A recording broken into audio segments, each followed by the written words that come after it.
If you don't believe in yourself, if you only half-heartedly, it won't matter, it won't change anything, you'll just go back to your old habits.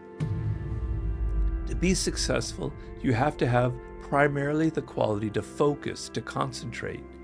And that begins on small, banal tasks.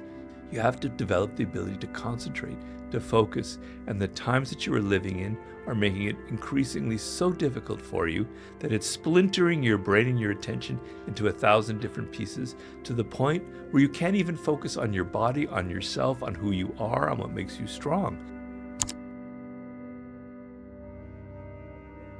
You can't change like whole groups of people in mass, like they used to think in communist countries where you could change human nature by creating a different system. We know that doesn't work unless you happen to be a communist and you believe that's possible. So it has to occur on an individual level, right? And how do you change that in a culture where we're engineered to be angry and emotional, where all of the social media that people spend, and everything is about crime. The algorithms are there. They choose those posts to put in your feed that are going to get you emotional. That's just next door. Facebook is a master of it. You know, Instagram, they all just use these algorithms to hit your most basic emotions, right? How do you fight that? Well, you have to fight that on an individual level. You have to tell people you are being manipulated, right? And in order to say that you're being manipulated, you're hitting their ego. You're telling them, you're not as in control of yourself as you think you are. And I know this from myself. I know that I am manipulated by these different algorithms. But it means I have to have that kind of humility to say, I'm a person who can be manipulated. But most people go around thinking, oh, I'm not manipulated. I'm in control of my thoughts. I know what my feelings are. I behave according to what I want to do. You're continually being manipulated by these various platforms, okay? You can't change it as an individual. I can't go and get Mark Zuckerberg to suddenly stop doing all these dastardly things. It's impossible, right? So what do? You have to try and awaken people one by one by one. That's sort of why I write books like The Laws of Human Nature, to waken you up. And it's an incredible theme in that book. You might hate it, but I hit that again and again about how we are being manipulated by social media, how it's playing to our most basic instincts, how envy, which is a most powerful human emotion, it defines us in so many ways. Our brains work by comparing different pieces of information. On the most basic level, that's how our brains, our neocortex operate. A piece of information comes up, we compare it to something else. Our minds operate through continual comparisons. When you create a social animal whose survival depends on getting along with other people, that comparison device is continually in operation with other people. What do they have that I don't have? Why are they getting that attention that I don't have? Why are they getting these gifts and these rewards and I don't have any of them? It was a problem that existed in hunter-gathering societies. If you've ever studied primitive cultures, you come upon a very strange custom of theirs, which is the moment anyone receives a gift of food or anything, what is the first thing they do? They give it to someone else. It's like a ritual, because you're deathly afraid that if you keep that gift, people are going to have envy and they will murder you, right? So it's a continual ritual. So it's bred into us. So it's who we are. But what do you think social media is? It's an engine of envy. It's making you continually aware of what other people have and what you don't have. Oh, he's vacationing in Bali. Oh, he's dating a supermodel, et cetera, et cetera. Look at my poor, pitiful life. Well, that person they're only posting the most positive things. They're not showing their kind of unhappy, their misery of their daily life. But you're feeling envy. So how do you overcome that? You have to first be aware that you're feeling envy, that it is motivating you, that you feel this. And that means what would bring you back to looking at yourself. So we can't fight these negative changes in a global context. We have to hit individual people. We have to awaken their consciousness. We have to make them look inward. And the best thing I can do is, for me personally, is to write books about this. I don't know any other way. that when you look at yourself, when you look at what really is driving your behavior, and let's first admit that we really don't know who we are and that there's a core that we will never understand, right? We can't really see completely into ourselves. We can't really totally understand what motivates our behavior. There's an element, I'm a big believer in humility. You may not believe it because I write these books that don't seem humble at all. But the humility to say, there are parts of me that I'm never going to understand, okay? That's good, that's all right, that's a powerful thing. Because the idea that you know yourself so completely and I've gone through this process and I know who I am and I've got these problems, you don't know who you are. There's always a core that you'll never ever understand. And that's a beautiful thing in life because it means mysteries are great, they're fantastic. It means you have more work to do. But all we're talking about is increasing that margin of knowledge. So let's say in the end, just to pick another number out of my you-know-what, 70% of ourselves we're never going to know, right? For most people, it's 95% or 98 or 99.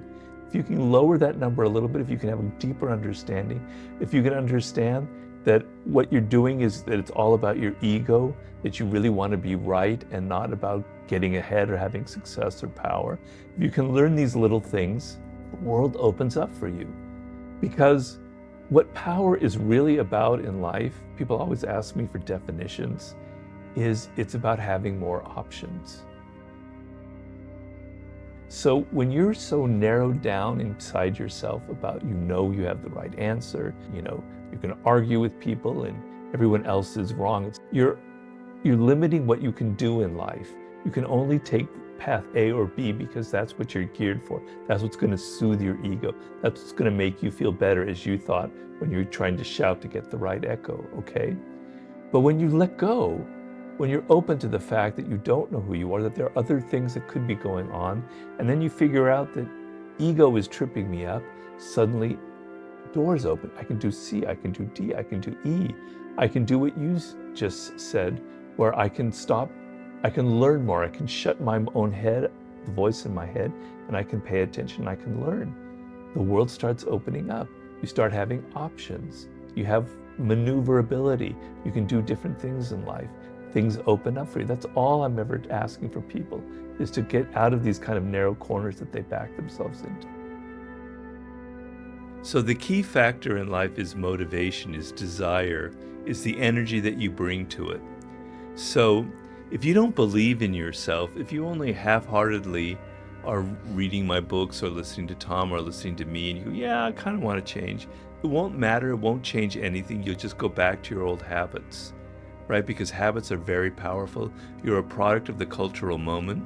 It's very hard to resist it. It's very hard to swim against the tide of the times that we live in. So if you don't have the motivation, if you don't have the energy, if you don't have the idea that, damn it, I'm going down fast, if I don't turn this around, you're only alive once. It's, YOLO. It goes past really fast. I can tell you that as I get older, faster than you think. So you've got to be desperate.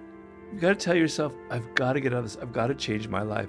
I've got to swim against the tide of the times that I live in. I have to change my ways. Because if not, when I'm 32, when I'm 35, all of my hopes, all of my horizons will narrow so much, it's going to look very, very bleak, right? So the younger you are, the better, and you have to have that desire.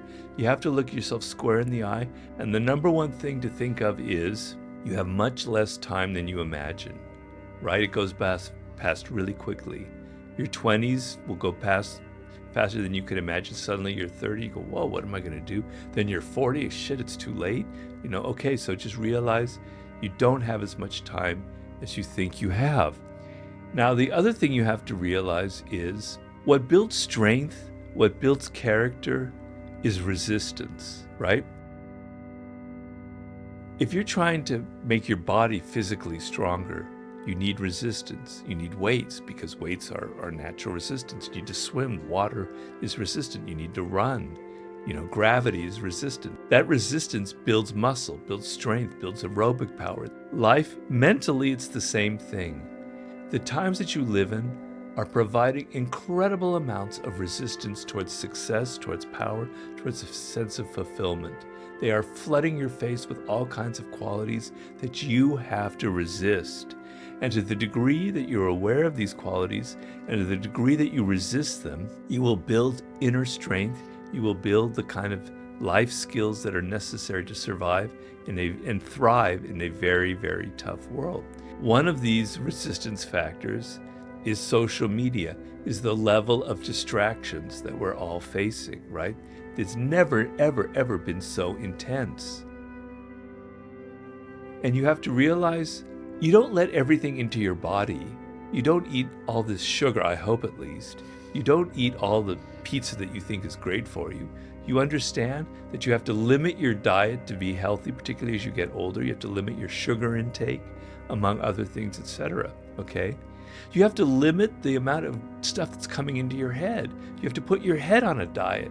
You have to go, I can't be distracted. I can't absorb all of this information. The human brain, we can only retain so much in our short-term memory, let alone our long-term memory. You're flooding it with too much, and what happens is you're losing the ability to focus on simple things. Well, also, when you have a little bit of this OCD or whatever you might want to call it, having too many choices is very paralyzing. So knowing that this is the day I have to wear this, this is the day that I use this shampoo, I don't have to decide, I don't have to think about it. So it gives life this kind of ease to it. It's not my decision, it's just the ritual, it's deciding what I do. Well, a lot of suicidal people were ambitious. In fact, because they were ambitious and they had no success, they felt very suicidal, they had very low self-esteem. So that's not all people who commit suicide, but a lot of very famous writers and artists have ended up committing suicide because they never felt like they were accomplishing what they wanted to. I've always been very ambitious. I'm a very competitive person. I don't like losing, even in games and such, right? So I'm in my 30s, and I know that there's something inside of me that could be interesting for the world to express. I know it deep inside. I've had these weird experiences, I have these weird thoughts.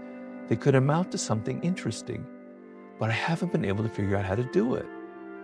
I try journalism, I try writing plays, I try writing novels, I try writing screenplays. It doesn't click. It's not who I am, it's not working. But I know I can do something great. And that sense of disappointment in yourself, of frustration, of knowing that you have potential but you can't realize it, was what made me feel deep down very, very depressed. And very much like, if I never find this, what is life worth? What is it? My work and creating something is so important to me that if I can't do it, I don't want to live. And so it was my ambition that actually drove me to feeling depressed and suicidal. Everybody in the world wants power, but nobody wants to talk about it. This whole school that we're in, everybody's trying to act like it's so liberal, but it's all about power. Everything changed because I realized that all of my negative experiences that I had accumulated over 38 years can now serve as grist for the mill, can now become the 48 laws of power. I don't know if you can understand that, but all my misery had a purpose. It had a purpose for writing the book that would reveal to the world the power games that people played, the power games that I had witnessed, the power games that I had been a victim of for so many years. Parents then come from a different generation. They come from the Depression era and World War II, right? Their whole world was out of the 1950s, which was lots of drinking and smoking and social events and having these parties and such. And I would be a child and I'd be looking at the world and I'd be going, they're all actors, they're all fake. They're all playing a game, you know? I can't say I intellectually thought that when I was 5 years old, but I know that was a deep part of my experience, is observing people and how fake they are and how they're always pretending and they're always laughing when they don't really feel it, and they're smiling, they don't feel it, and they're telling stories to kind of get rid of their pain. People have a lot of pain inside of them, but they try and mask it with a smile, with a laugh. I'm not judging it. That's a good thing in some ways. But they're actors. Everyone is an actor. And looking at my parents and their parties revealed to me at a very early age that people are just acting,